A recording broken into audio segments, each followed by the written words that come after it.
A kú déédé àsìkò yìí. Kókó inú ìwé ìròyìn la mú wá fún yín láti inú àwọn ìwé ìròyìn ilé wa. Orúkọ tèmi ni Ọmọgbémisọ́lá ọmọ Alọ́gọ̀madẹ̀. Gómìnà ìpínlẹ̀ Ògùn Dàpọ̀ Abíọ́dún ti ṣe ìkìlọ̀ wípé òun yóò ti ilé ìfowópamọ́ tó bá kọ̀ láti gba owó àtijọ́ ilé wa pa. Ìkìlọ̀ yìí wáyé lẹ́yìn awuyewuye àwọn ará ìlú wípé lára àwọn ilé ìfowópamọ́ àti ilé epo kọ̀ jálẹ̀ láti gba owó náà.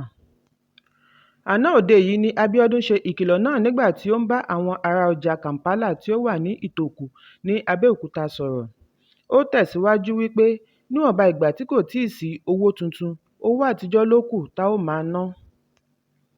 Àjọ àwọn dókítà lábẹ́ ìjọba ti fagilé ìyanṣẹ́lódì tí ó yẹ kí ó wáyé láìpẹ́ yìí látàrí wípé ìjọba àpapọ̀ ti mú 50% nínú ọgọ́rùn-ún 100% ìlérí wọn ṣẹ.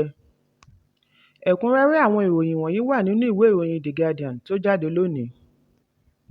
Ògbóǹtarìgì amòfin àgbà akàwé-gboyè Ise Sage ti ṣèlérí láti fi ọwọ́ ṣìkún òfin mú gómìnà báǹkì àgbà Godwin Emefiele.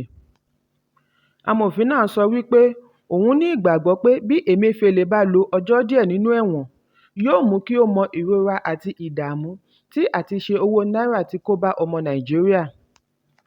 Sage tí ó jẹ́ alága fún ìgbìmọ̀ tó ń gbógun ti ìwà àjẹbánu Presidential Advisory Committee Against Corruption wá rọ àwọn tí ọ̀rọ̀ náà kàn láti tẹ̀síwájú nípa ẹ̀sùn ṣe lòdì sí Emefiele ní ilé-ẹjọ́ gíga.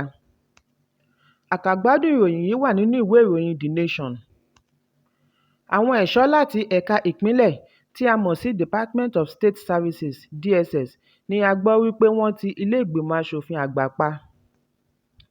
Aago 7 kù ìṣẹ́jú 5 láàárọ̀ àná ni títìpa yìí wáyé ní èyí tí ó dènà wíwọlé àwọn sẹ́nétọ̀, àwọn òṣìṣẹ́ àti àwọn akọ̀ròyìn sínú ilé ìgbìmọ̀ náà.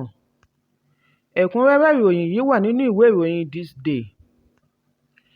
Nínú ìwé ìròyìn Tribune ni dókítà Peter Afunaya tí í ṣe agbẹnusọ fún ẹ̀ka aláàbò ìlú DSS ti ṣàlàyé ìdí tí wọ́n fi pe mínísítà náà fún ìgbòkègbodò ọkọ̀ òfurufú Fẹ́mi Fani-Káyọ̀dé fún ìfọ̀rọ̀wánilẹ́nuwò. Afunaya sọ wípé ìwádìí yìí wáyé látàrí àwọn ọ̀rọ̀ ẹ̀sùn àti ìtakoni tí mínísítà náà sọ ní èyí tí ó lè mú ìpalára bá àlàáfíà orílẹ̀-èdè. Agbẹnusọ náà wá rọ àwọn òṣèlú àti àwọn akọ̀ròyìn wọn láti ṣọ́ra fún ọ̀rọ̀ ẹnu wọn láti ìsinsìnyí lọ títí di àsìkò ìdìbò gbogbogbò àti lẹ́yìn ìdìbò. Kókó inú ìwé ìròyìn tòní kò ní jù báyìí lọ. Ẹ pàdé mi lọ́la fún àkọ́tún.